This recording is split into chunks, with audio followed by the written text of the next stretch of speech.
The very first thing I did after being reborn was refuse to marry. Even though he was a battalion commander, admired by everyone, I walked away from the engagement. People called me insane, but I smiled, softly, quietly, because I knew something. They didn't. In my past life, Leo Tran was my husband. He came back from a mission, broken. They said he could no longer speak, and he could no longer be a man. But I stayed. I never left his side. Lived silently for decades, with a man who never said a word. Then, on my 60th birthday, I found them, tucked away in his study. More than 500 international calling cards, each one used to contact a woman from the military's performing troupe. Think of them like the USO in the West, entertainers who visited bases to lift the soldiers' spirits. That was when I understood. He could speak. He just never wanted to speak to me. He could be a man. He simply never wanted to touch me. The pain was unbearable. It killed me. And then I opened my eyes. Back in 1988. This time, I won't waste my life on anyone. This was a new era, a time of change, of opportunity. Shenzhen was booming, a land where dreams could grow. I circled a date on my calendar. 5 days from now, I would leave this quiet, forgotten village, alone. I borrowed a bicycle from the Women's Union chairwoman, raced to the station, and just before sunset, managed to buy a train ticket. But just as I turned around, I saw him, Leo Tran, just stepping off the train, right at the station's exit. He was the youngest battalion commander in the army. His future, limitless. And in my last life, he was the man I loved. For decades. When he saw me, he frowned. Hana Vu, I thought I made it clear. You weren't supposed to be here. It hit me. Today was the day he returned home from the military. In my past life, I had sent him a telegram. We had been engaged for 3 years, not on paper, but by village tradition. And I told him it was time to marry.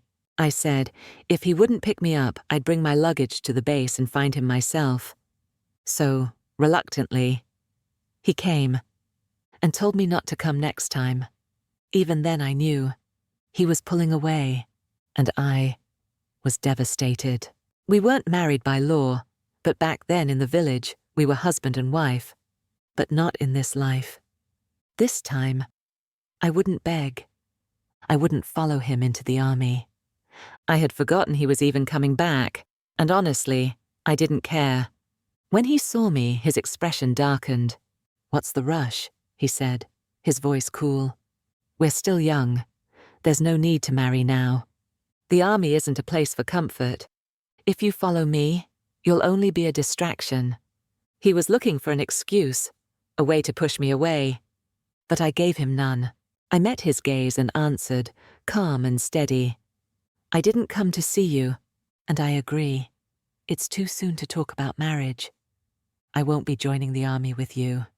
His eyes widened, then narrowed, with a smirk. "So that's your new strategy now? Backing off just to pull me in later?" He didn't believe me.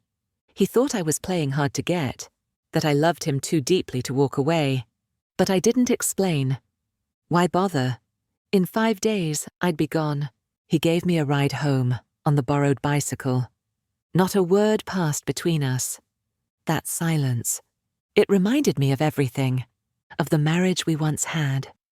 And the man who faked muteness for decades. My mother died young. My father died 10 years ago, saving Leo's life. Since then, I had lived with the Tran family. His parents were kind. They took me in after my father died. Treated me like their own. Like a daughter-in-law, even before any marriage ever happened. As we walked in, his mother was standing by the stove, warming up dinner. She glanced back and said, half grumbling, "Leo, good thing you brought her home. Maybe now we'll finally get a grandchild." But Leo said nothing. Lips pressed tight. He had always been stubborn. In our past life, because he couldn't marry the woman he loved, he chose to stay childless. His parents died with one regret, that the Tran family name would end with him. Be good to Hannah, his father said, his voice low but firm. The Wu family saved your life. That's not something you should ever forget. Seeing Leo's growing impatience, his father spoke up, his tone more careful this time. All right, you said you'd marry her. We won't bring it up again. Just don't forget who gave you a second chance at life. Leo didn't answer right away. His jaw tensed, his voice low. I know I owe her father, but it was just an accident. A pause, then colder, more bitter. To be honest, I would have rather died that day than spend my whole life chained to a debt I never asked for. 10 years ago, my father gave his life to save Leo Tran. He was the village militia captain at the time, when a flash flood hit the region. Leo was swept into a ravine, and my father, he jumped in without a second thought. He managed to pull Leo out, but didn't make it back himself. From that day on, I became an orphan, and the Tran family took me in. From now on, his mother once told me, you're our daughter. One day, you'll be Leo's wife. Leo married me because of that promise, because of obligation, not love. And he never let me forget it. He resented me. He saw me as the chain that robbed him of freedom, the one who cost him the woman he truly loved. What kind of attitude is that? His father slammed the table, furious. His mustache bristled as he grabbed a rolling pin, ready to strike. Watch your mouth, boy. Uncle, I said quickly, he's just tired. Let's eat first, please. I tried to ease the tension. There were only a few days left before I left. I didn't want more drama, but the calmer I was, the angrier his father became, and the more Leo hated me for it. He was stubborn. The more people pressured him, the more he pulled away.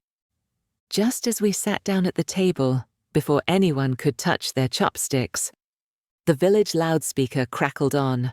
It was the party secretary's voice, loud and commanding. Leo Tran, urgent call from military command. Report back immediately. Leo stood up without a word, grabbed his duffel, and walked out the door without looking back. I wasn't surprised. It was exactly like our past life.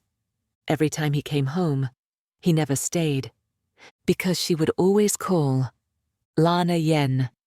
She was a performer from the army's art troupe. Beautiful, graceful, her voice like honey. She was the one he could never have, his first love, his distant dream. Back then, after Leo left, his parents brought me to the military base. They pleaded with the general. Eventually, Leo caved under the pressure. He registered our marriage. I joined the army with him. But on our wedding night, he received a call from her. Said it was urgent. Said it was a mission. And when he came back, his vocal cords were damaged. His lower body, too. From that night forward, he never touched me, never spoke to me again. We lived in silence. For 40 years, I devoted myself to his care, washed him, fed him, spoke for him. I never once suspected that it was all a lie, because if he truly couldn't speak, how could he go from battalion commander to general? Why wasn't he ever discharged for medical reasons?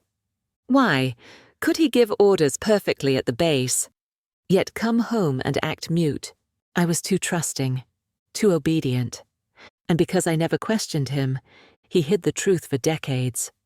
Until my 60th birthday, I was cleaning his study and found a locked drawer. Inside were over 500 prepaid international calling cards, the kind used back then, before cell phones, to make long-distance calls, to overseas. All of them were for her. Lana Yen. She had moved abroad, married, divorced, twice. Her life wasn't easy, and Leo believed he had failed her. So he spent 40 years trying to make it up. The house she lived in? He bought it, The car she drove? He paid for it. The child she had? He treated him like his own. Meanwhile, he never fathered a child with me, never even gave me a real conversation. I gave him my youth, my loyalty, my silence, and in return, he gave everything I deserved to someone else. I had trusted him with 100% of my heart, and all I got back was betrayal, cold, precise, lifelong betrayal. So this time, I wouldn't stay. I wouldn't beg. I wouldn't warm a bed that was never meant for me. There were only 4 days left before I left for Shenzhen. I started packing. Seeing this, his parents were delighted, thinking I was finally going to join the army, as planned. His mother handed me 500 yuan. "This is our wedding gift to you," she said warmly. I didn't want to take it, but she insisted. My father gave his life to save Leo, their only son. So when they gave me the wedding money, I didn't take it with joy, but I took it without guilt, because a life had already been given. With 3 days left, I went to visit my parents' graves, said my final goodbyes, and then, the day came. I left the Tran household, left the village that had shaped 20 years of my life. The old green train roared to life, bound for Shenzhen, more than 1,000 kilometers away. There would be 3 transfers on the way. It would take more than a day, but somehow, fate had its own plan, because the very first transfer station was in the same city where Leo Tran's unit was based. During the transfer, I had 3 hours to spare. I got off the train and went to grab a bowl of noodles near the station. And that's when I saw him, Leo Tran, and with him, Lana Yen. She stood out, even in the crowd. A pale yellow dress, light makeup, just enough to turn heads. Beside her was a large bag, full of performance costumes. The military's art troupe must have been on tour again, and Leo had come to see her off. Our eyes met. For just a second, I looked away. I had no intention of speaking to him, letting the moment pass. But Leo, his face flushed for a brief second, then quickly returned to that proud, superior look he always wore. He strode over. "Hana Vu, you're getting bolder by the day. Who told you to come to the military base? Do you think joining the army is just some joke? There are rules, procedures. You showing up here, you're only making things harder for me." He had always been like this, confident to the point of arrogance. I looked up calmly. "I'm just passing through. Didn't come to find you." He laughed, sharp and mocking. "Lying now, are we? A few days ago, you said you didn't want to marry me, and now you just happen to show up here? I've told you before, I'm focused on my career. I don't need you holding me back."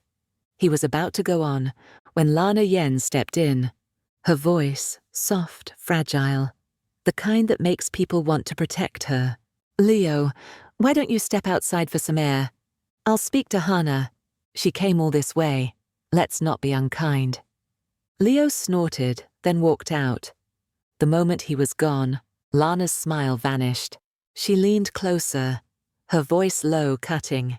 "You country girl, who do you think you are? Chasing him all the way here. What makes you think you deserve him? You used your father's death to trap Leo into marrying you. How shameless can one woman be?" I didn't let her finish. The slap landed hard, sharp and loud enough to turn heads. I had waited 2 lifetimes for that, my full strength behind it. And 5 red marks bloomed across her pretty little face. In our past life, she had said the exact same things. And back then, I didn't hit her. I held it in, afraid Leo would be angry. But she pretended to fall, claimed I had attacked her. And Leo believed her. Not this time. If she wanted to play the victim, then I'd give her a real reason. She froze, stunned. She hadn't expected I'd actually do it. Then she clutched her cheek and wailed, "Leo, she hit me!" Leo rushed in, eyes blazing. Hanavu, you've gone too far. Apologize. Now. Lana peeked at me from behind him, her eyes glinting with satisfaction. Last time, I had begged for forgiveness. I cried, explained. I tried to tell him. She was the one who insulted me first. I hadn't even raised a hand. But Leo never listened. He couldn't believe his precious Lana would ever say something cruel. But this time, I said nothing. I couldn't even finish my food. I stood up, ready to walk away. This was the first time I had ever defied Leo. He exploded. If you won't apologize, then leave. I will never marry a woman like you. I stopped, turned. Don't worry, Leo. After today, you won't ever see me again. His face changed. A flicker of panic. What do you mean? I smiled.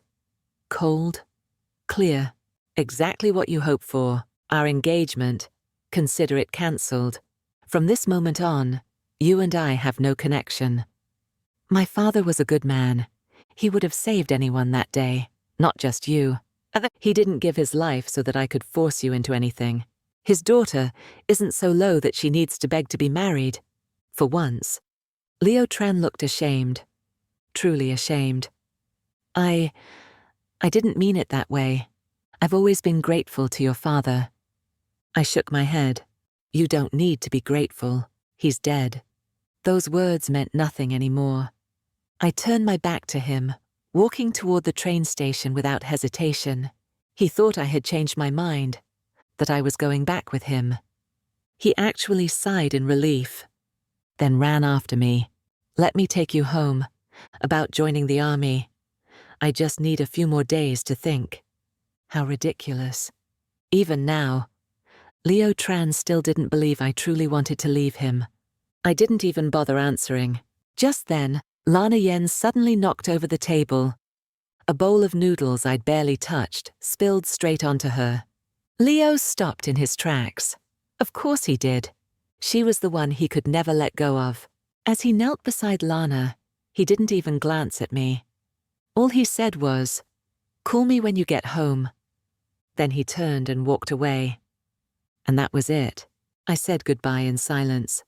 Leo Tran, you've been erased from my life. The train swayed through mountains and countryside for 3 days and 2 nights. And finally, I arrived in Shenzhen. The city pulsed with raw energy. Private businesses were just beginning to bloom. This was the land of dreams. I stepped onto the dusty streets with nothing but my plan. I could cook, and with limited funds, food was my best shot. I chose a spot in Charcot Industrial Zone, where over 100 factories ran day and night. That meant workers. And hungry mouths. With 150 yuan and a sidewalk space, I set up a tiny food stand. Within 3 days, we opened. My food offered flavors from every corner of the country. Soon, word spread. Tastes like home, they'd say. Business picked up so quickly, I hired 2 helpers. The 3 of us were drowning in orders from dawn till midnight. A month passed. Exhausting, yes. But after rent, wages, and supplies, I had 2,000 yuan in net profit. I looked at my books and broke down crying, not from sadness, but from relief. For once, I could breathe. 6 months flew by. I now had 3 storefronts, from a street stall to a small empire, and over 10,000 yuan in savings. I had become, by every standard, a successful businesswoman. Then one day, while I was rushing orders behind the counter, a voice called out, "Hanavu?" I turned. It was Mr. Liu, the village accountant. He looked both shocked and concerned. "Why are you here? You have no idea what's been happening back home. The Tran family's been in chaos for months. Leo, he's practically gone mad." Turns out, 6 months ago, when I boarded that train to Shenzhen, everyone thought I had gone with Leo. Even Leo himself assumed I returned to the village. At first, no one noticed I was missing. But when Leo never got a call from me, he contacted the village. Only then did they realize I had disappeared without a trace. No cameras, no ID-verified train tickets. Not even the police could help. Everyone feared the worst. His mother cried every day. In his rage, his father struck Leo with a rolling pin and broke his arm. "Come home, Hannah," Mr. Liu pleaded. "Everyone's waiting for you." I shook my head. "I'm fine here in Shenzhen. Please, just tell Uncle and Aunt Tran that I'm safe. That's all they need to know." He slapped his thigh in frustration. "You stubborn girl. What about Leo? You two aren't getting married anymore." I smiled faintly and shook my head again. "Leo and I are nothing to each other anymore." He left. I stayed. Business kept growing. But if there was one inconvenience about this era, it was that everything ran on cash. Every night I counted stacks of bills with aching hands, then made a trip to the bank the next morning. It was tedious, but necessary. Even so, success breeds jealousy. One rainy night, as I locked up after a long shift, a strong force shoved me back into the shop. The door slammed shut behind me. A man stepped inside Dash, grinning wickedly. "Hand over the money," he said.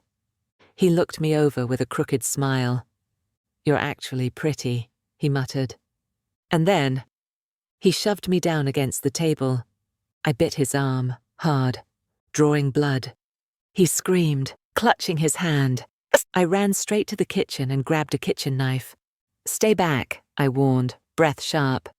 "If you come any closer, I'll fight you with everything I have." But the man just laughed, louder, more twisted. "Fight me. I don't believe I can't break a girl like you." He lunged again. In that split second, I made a decision. If I couldn't escape, I would rather die than be defiled. I tightened my grip on the knife. I was ready. Then, a voice cut through the chaos. "Don't move." A man burst into the shop, soaked in rain, wearing a military uniform that seemed to carry authority by nature alone. The thug paled, then turned and ran. But before he could escape, Leo Tran grabbed him. Even with one arm in a sling, he subdued the attacker with frightening ease. The police came. The man was taken away. And finally, everything was quiet again. Leo turned to me, his eyes tired, relieved, and complicated. "Hannah, I searched everywhere for you. You made it so hard." He had come after hearing from Mr. Liu. And now, standing before me, he said the words I never thought I'd hear again. "Come home. Everyone's waiting. Whether we get married or not, it's up to you. I've spoken to the regional commander already. Please, don't stir up more trouble." He was telling me he was ready to marry me, but I felt nothing. No flutter, no joy, not even resentment. "Thank you for saving me, Commander Tran, but go back. I won't marry you. I've already told you this." His face darkened. Embarrassment, annoyance. "Hannah, you're pushing this too far. I already compromised. What more do you want? You're just jealous of Lana. But there's nothing between us. We're just spiritual confidants." I stared at him, unblinking. "I'm not stirring anything. I just genuinely don't want to marry you. You can marry Lana Yen, or anyone else. It's none of my concern. If you're worried about what your parents will say, I'll write a letter. I'll say it was my choice. They won't blame you." That was the moment it sank in. For the first time in 2 lifetimes, Leo Tran finally believed me, that I didn't love him anymore, that I didn't want him. His face twisted, shock, uncertainty, even a flicker of relief, and maybe, just maybe, a trace of sorrow. "You mean it?" "I do." I began writing the letter. He stood there, watching. "Hannah, it's not that I didn't care about you. It's just, everyone kept saying I owed you. that I had to repay that debt, it became too heavy. He stammered finally trying to explain. But I cut him off gently. That doesn't matter anymore. I handed him the letter. Take this. Give it to your parents. Commander Tran, we're free now. After Leo left, my life returned to its steady rhythm. And before I knew it, the year had come to an end. I had earned 100,000 yuan in just 9 months. It was time. Time to go home. To pay respect at my parents' graves. To return not as a runaway, but as someone who had made it. I wore my best clothes, the kind no one in the village had ever seen. The moment I stepped off the bus, the village stirred. Children came running, crowding around me, eyes wide.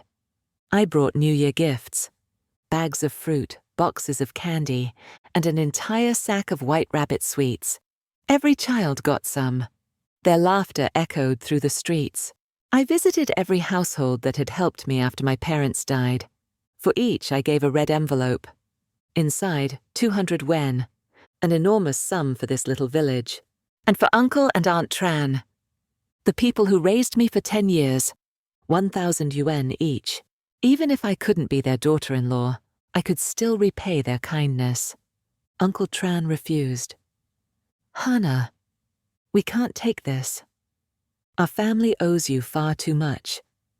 I had to coax him, gently, persistently, until finally he relented.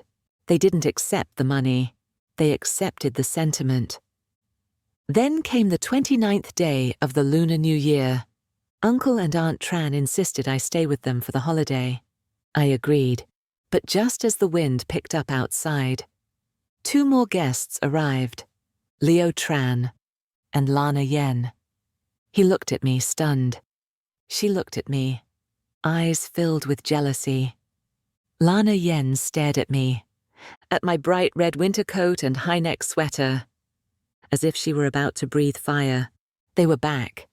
And of course, I no longer wanted to stay at the Tran household. But Aunt Tran wouldn't let me leave. She treated Lana like thin air. Didn't even look at her. In the end, I stayed in my old room. That night, Aunt Tran finally said something to Lana. You're not married yet. Don't you dare sleep in the same room. People will talk. She kicked Leo out of his room, made him sleep in the storage shed. No heater, freezing. And she didn't show the slightest sympathy. Let him freeze. Serves him right. Filthy two-timer. That night, no one slept well. Around midnight, Lana needed to use the bathroom, but refused to go to the outhouse. It's disgusting, she whined. So Leo had to borrow a chamber pot. Aunt Tran was livid. If you can't handle village life, you shouldn't have come. Who invited you anyway? Lana was furious. Tears welled in her eyes. Leo snapped. Mom, enough! Aunt Tran pointed at her son. If you marry that girl, you can forget about calling me mother. The house didn't quiet down until deep into the night. The next morning, I was going to pay respects at my parents' graves, but when I reached for my red coat, I found over a dozen deep slashes in it. No need to ask. It was obviously Lana, jealous, humiliated, frustrated by Aunt Tran's scolding. She had taken it out on me. I wasn't angry, but Uncle and Aunt Tran were. Even Leo, for the first time, got angry at Lana. Lana, how could you do this? She looked at me, teary-eyed, fake sorrow all over her face. I'm sorry, Hannah. How much was it? I'll pay you back. I shook my head. It's not worth the trouble. But the moment she saw I wasn't fighting back, she exploded. You little village tramp, acting like you're better than everyone else. What makes you think you deserve to wear clothes like that? Where do you even get your money? I've heard what girls like you do when they run off to the south. Don't think I don't know. You probably sold your body, didn't you? Slap. The sound cracked through the room. But this time, it wasn't me. Leo Tran had slapped her. He pointed at her, voice low and furious. Enough. Shut your mouth. She touched her cheek, stunned. You hit me. I hate you. She ran out crying. Leo didn't follow her. He turned to me, his face full of confusion and regret. I looked at him and said, calm and steady, go after her. I'm fine. Then I added, without hesitation, I'm going to the cemetery. And I left the Tran house. Whatever happened between him and Lana after that, I didn't care. Early spring. Leo came to Shenzhen. He brought a red winter coat, just like the one Lana destroyed. Here, for what happened before. I took it. He stayed. Hana, I know I was wrong before. Honestly, you were always better than Lana. She's too delicate, too selfish. I was stupid, didn't know how good I had it. Romantic words are for poems. I can't live on poetry. He looked at me, eyes full of guilt. Do you think we could still get married? I cut him off. It's over. He said nothing more, just left. But after that, he wrote me a letter every month. I never opened a single one. I threw them straight into the stove and watched them burn. By the end of the second year, my restaurant had grown to 3 locations. I had over 30 employees, and my annual income surpassed 100,000 yuan. The next time I returned to the village, I told no one. I came quietly, offered incense at my parents' graves, and left the same night. I didn't belong there anymore. Back in Shenzhen, whenever someone from the village came looking for work, I always helped, as long as they were honest. In 1991, I heard that Leo Tran had married Lana Yen. They said he never truly wanted to, that she had drugged him, forced his hand, embarrassed him in front of his unit. With no way out, he married her. But it didn't last. The two argued constantly. She clashed with his parents. Eventually, Leo asked to be reassigned to a remote border unit. Just to get away, they lived apart, had no children. By 1994, I had become chairwoman of a listed company. From restaurants, I expanded into tourism, film, and real estate. After all, I had lived through this once. I knew where the world was heading. My net worth surpassed 10 billion yuan. And yet, I never married. Men didn't interest me anymore. Success, that was my lifelong partner. The next time I heard Leo Tran's name was in 1998. He had been discharged from the military. Why? Because Lana wanted to go abroad. She said money in China was too little. She wanted luxury overseas. Leo refused. By then he was already a chief of staff, with access to large training funds. Lana, in a fit of madness, stole funds from the military to buy her way out. She got caught, sent to prison. Leo was dismissed for negligence. By then, both Uncle and Aunt Tran had passed away, and I had no more ties to him. 20 more years flew by. I was 60 years old, the same age when I was reborn in my past life. By now, my personal fortune had reached 30 billion yuan. I still lived alone, but I had done countless acts of public service. That night, my assistant drove me to a charity gala. We pulled into an underground parking garage. That's when I saw him. An old man, hunched over, dozing off in a tattered green uniform. The sleeves were too short. The fabric faded. A security guard. Silent. Forgotten. Leo Tran. It had been a long, long time.